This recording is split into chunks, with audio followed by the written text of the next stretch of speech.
NZXT has firmly established itself in PC hardware as a brand that puts aesthetics and user experience front and centre. You see it across their popular cases, cooling solutions, and even power supplies. It's all about that clean, minimalist design and a streamlined approach. Now they're bringing that signature philosophy right to the very core of your next high-performance build with their latest enthusiast-grade offering, the NZXT N9 X870E motherboard. At its heart, the X870E chipset brings the cutting-edge technology for the newest generation of AMD processors. This platform is engineered for serious performance and extensive connectivity, packing in PCIe Gen 5 support for the latest graphics cards and for lightning-fast NVMe storage.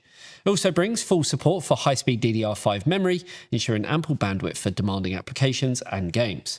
This isn't just about ticking boxes. The X870E chipset is built to deliver robust power delivery and sophisticated features that lay the perfect foundation for truly high-end systems, capable of handling the most powerful CPUs on the market.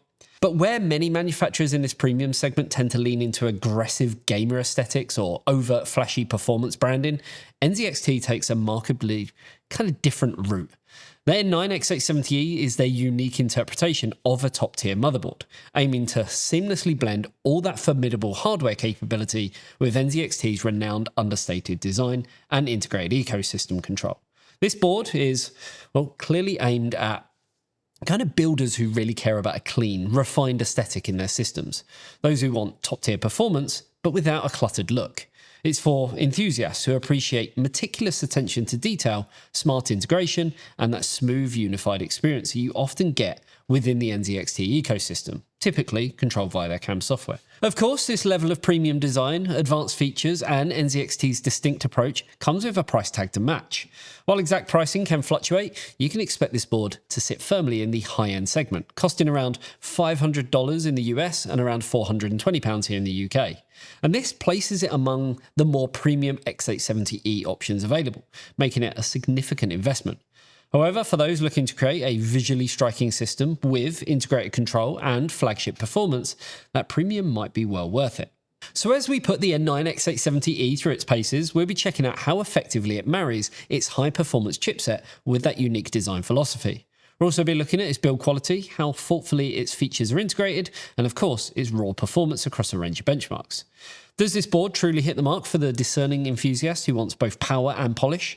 Well, that's what we're going to find out. But before we get into that, here's a quick word from this video's sponsor. I may be old, but I've got character. 4GB of RAM, integrated graphics, Windows Vista. Yeah, I'm a bit too young for you.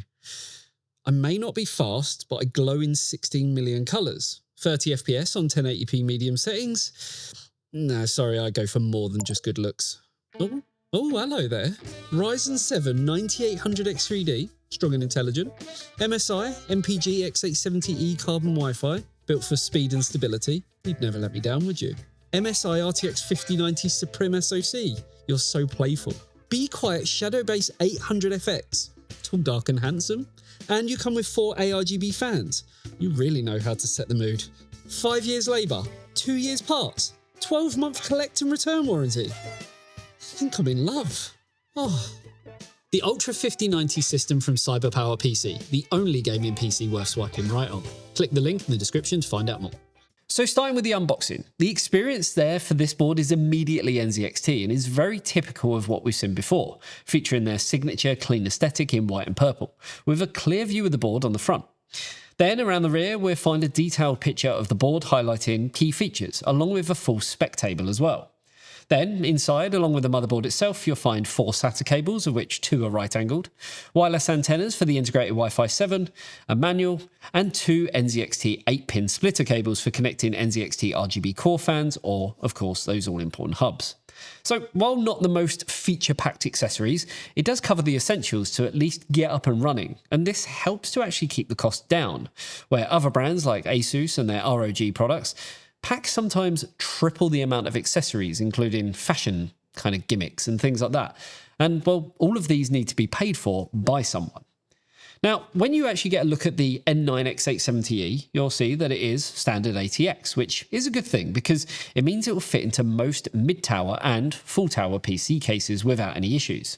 Being a full-sized ATX board also gives you plenty of room to work with. You've got space for a beefy power delivery, lots of expansion slots for graphics cards and other add-ins, and all the connections you could ever need. It doesn't feel cramped at all, and that familiar ATX layout just makes it straightforward to slot all your parts in, which really can smooth out the whole building process, and kind of feel like that's something NZXT have been putting a real big focus on as of late.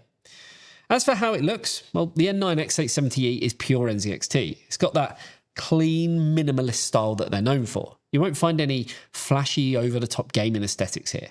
Instead, it's all about smooth lines, no unnecessary clutter, and just a really polished finish. The board comes in crisp white or deep black, like we have here for the main circuit board, and then it has those big metal covers, making it super versatile to match almost any PC theme that you can think of. Those large heatsinks aren't just there to keep things cool either, they're a big part of the board's overall design. Firstly, they're solid metal, and they flow smoothly across the board to cover key areas, including the M.2 SSD slots.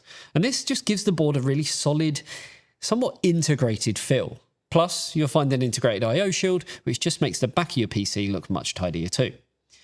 Near to the I/O is where we find, I guess, the only bit of flash on the board with an integrated RGB strip, and this sits above our VRMs, and, well, with its frosted look, it ties in quite nicely.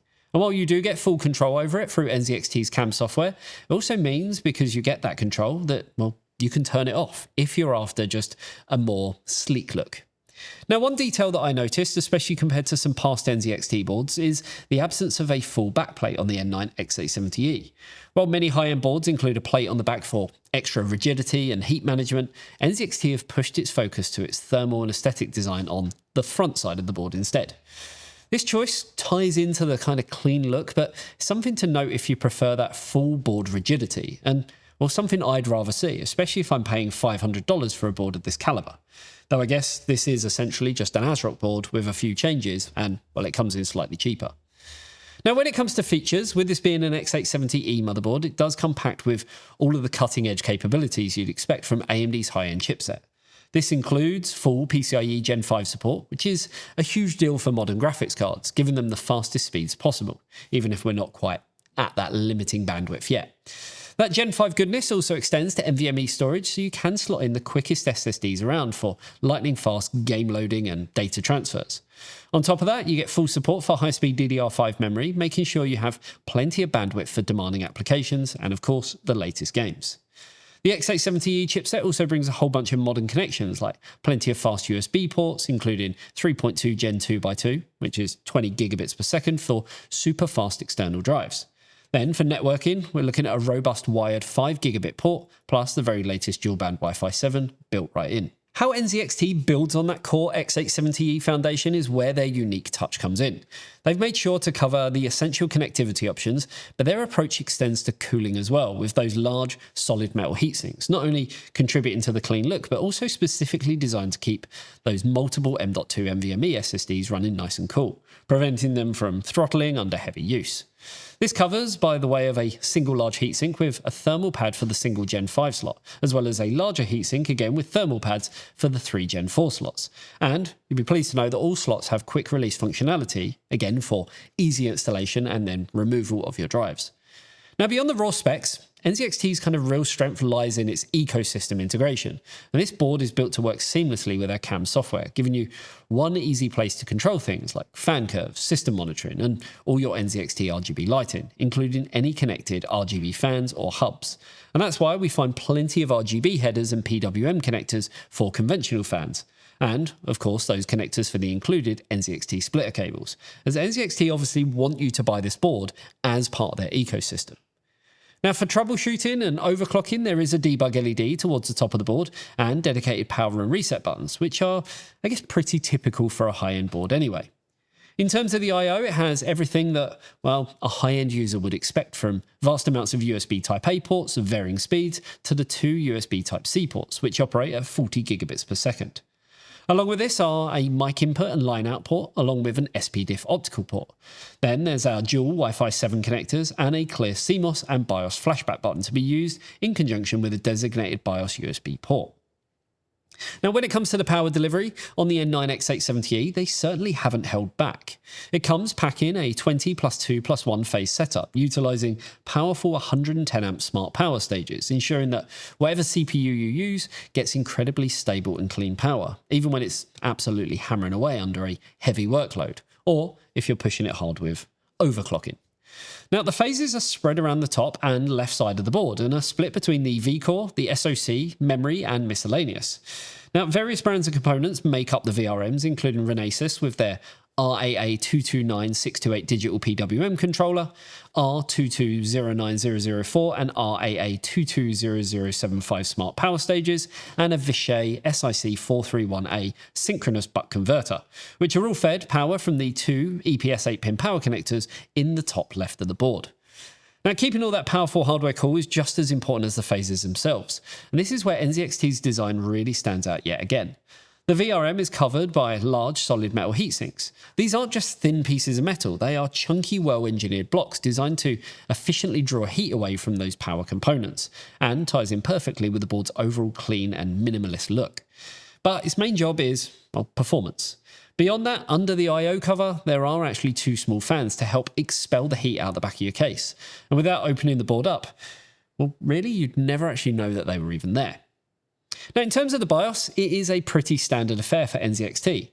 Unlike other brands who have been in the motherboard market for much longer and who are constantly changing the look and the UI, NZXT typically stick with a BIOS design through multiple generations. So if you're familiar with one of their boards from the last couple of iterations, you'll probably be more than familiar with this. Unlike other vendors who have an easy mode and an advanced mode, NZXT have stuck for a more nostalgic look with clear headings, but be warned, there are folders within folders and menus within menus. But for the most part, unless you know what you're doing, you shouldn't really ever need to tinker with unknown settings. I'd personally like to see more common features that we see from Asus, Gigabyte and MSI, where we get a diagram of the board with relevant information, along with the ability to control fan curves. But I guess that NZXT would rather you use their CAM software for that functionality. So I guess I kind of get their thinking behind it all. Now, speaking of software, the CAM software has seen a fair few updates if you've not used it in a while. Things are nice and clear with areas for PC monitoring to keep an eye on CPU and GPU temperatures, along with real-time kind of clock speeds and usage. There's also an area to see what's utilising the majority of your hardware, including CPU, GPU and RAM usage, so pretty vital if you're a Chrome user. There's also an area where you can see your full system specs and share this with people, so I guess this is extremely useful if you're, again, troubleshooting or if you're just wanting to show off your system in general. Beyond that, there are areas for customization through the onboard lighting, along with controlling applicable components that install or plug into the motherboard, in our case with our RAM showing up. One big area will come down to the cooling page, which is probably one of the most important, and this gives you full control over various presets for each cooling component, or of course setting manual curves to dial things in specifically how you want them to be. Beyond that, we find information on the firmware, BIOS version, though this said we had an update when in fact we didn't, and then along with that we get profile sync and a handy support page. So with design, specs, power, BIOS and software all out the way, let's see how the board actually performs. And well, motherboard testing is something we've actually been looking to refine because motherboards don't generally give any extra performance when basing a like-for-like board against each other. Though there are some areas where one board can outshine another. That mainly comes down to how quickly it can do one task over another, and of course how it deals with throughput of other components. To test, we paired the board with an AMD Ryzen 9 9950X with 32GB of XPG, Lancer Blade 6000MHz CL30 memory, and an NVIDIA RTX 4090 Founders Edition. All tests were done within an NZXT H7 Flow case with the side panels installed to simulate real-world conditions, and with K-type probes for VRM testing installed to the two phases that are closest to the main controller. Now, we've actually condensed our testing for motherboards down a fair bit to focus more on the parts of a motherboard that actually make a sizable difference in the real world, while also focusing on features instead of essentially running 15 to 20 games and showing negligible differences. So, with that out of the way, let's get into those glorious benchmarks. Starting things off with PCMark to get a good idea as to how our system lines up with motherboards utilising the same or similar chipsets. It's here where all results come in very close within each other, between 2 to 5%, with the N9 X870E board sitting towards the bottom of our stack. Though, with a margin of error percentage difference between them, there's not much in it, and results could vary quite dramatically. Moving over to Cinebench 2024, it's here where the NZXT N9 gave us the best multi-core score we've seen. Though again, most other boards fell within 3% of that score, with a single exception from MSI, while the single core score lines up nicely with where we'd expect performance to be. In AIDA64, our memory bandwidth across read, write and copy tests landed around the middle of the stack between the other X870 and X870E boards that we tested, with the only standout result being the latency, which came in the worst we've seen, but only just under 3% slower than the next slowest result. So again, no real cause for concern. In SuperPI, the NZXT N9 again came out with a strong result, coming in with a faster time than half of the boards tested. And well, that's an interesting point too, because the bulk of those boards are also a lot more expensive in comparison. In Y-Cruncher, the N9 again sits around the middle of the stack with strong results in both the single and multi-core tests, showing that our CPU has been fed clean, stable power, allowing our 9950X to perform on par with other AMD-based boards on the market. In our first gaming test, the N9 came in with strong figures again, nearing the top of our chart, and again beating more expensive boards on the market, and with our strongest 1% low figures from any board, so no issues with our GPU being fed the bandwidth that it, well, needs. In Shadow of the Tomb Raider, the N9 came in with our best performance figure, though we're talking less than a 1% lead over the next best performing board. And again, this shows that performance lines up with kind of where we'd expect, and nothing is holding the system back as a whole. Then in our last game test, the Riftbreaker is much the same, with the N9 coming out on top, though again we're talking small margins, and retesting could see the performance across all boards change within that margin of error space. Again, it's nice to see that performance lines up across all boards within that spectrum anyway. Now we also tested the M.2 slots on the board to make sure that the heat sinks were doing their job, and so that we weren't seeing any form of thermal throttling in terms of the performance. Across the single Gen 5 slot and the 3 Gen 4 slots, the Sabrent Rocket 5 2TB drive that we used saw no form of throttling in read or write figures, and performance again was exactly where we expected it to be. To further back this up, temperatures were taken from the drive during operation in each slot, and apart from the Gen 5 or slot 1 temperature being higher, the temperatures were well under comfortable levels that wouldn't see any form of throttling anyway, and all slots were perfectly fine and within reasonable limits. Now, one area that can make a big difference is boot time, as some boards are simply put faster than others. And while the N9 isn't what I'd class as slow, it's on the slower end of the scale comparatively speaking, coming in at 30 seconds from the press of the power button to being into Windows. Again, not terrible, but there are boards on the market that are around 7 seconds quicker, so I guess it depends on how impatient you really are. Another big area is power consumption, and at idle, the N9 from NZXT is looking good, sipping on a low 116 watts on average when we take into consideration the whole power of the system, which is definitely on the lower end of the scale with other boards that we've tested, especially considering that some of them are lower spec than the N9, but use more power overall. As we put the system to work in Cinebench on an hour-long loop, again, the system with the N9 shows that it's able to contend with the rest of the stack, and comes in as one of the more, let's say, efficient boards that we've tested, averaging 317 watts, which, while the margin is small, it's still a good result regardless. Then, running Prime 95 for an hour-long loop, again, it's a familiar story, with the N9 coming in as one of the more efficient boards. We're separated by single-digit figures, but it's still nice to see that there's no obsessive power leaks or anything untoward going on. In terms of the VRMs, the NZXT N9 X870E board held up really well. While its idle temperatures didn't quite lead the pack, sitting slightly above the absolute coolest boards in our comparison, its performance under load was generally impressive. When tasked with managing the demanding AMD Ryzen 9 9950X through strenuous benchmarks like Prime 95 and Cinebench 2024, this board consistently did well. It ran cooler than several more expensive and established competitors under heavy sustained loads, which is a clear indication of a robust and effectively cooled power delivery system. This also confirms that the N9 is well equipped to handle high-end processors without concerns of VRM thermal throttling, and leading to a prolonged sustained level of boost, perfect for long sessions, whether that be gaming or workload-related tasks, and should also give us headroom for overclocking too. So after putting the N9 through its paces, it definitely has some strong upsides. When it comes to what you're getting for your investment, the N9 is undeniably packed with all of the latest features you could want or need.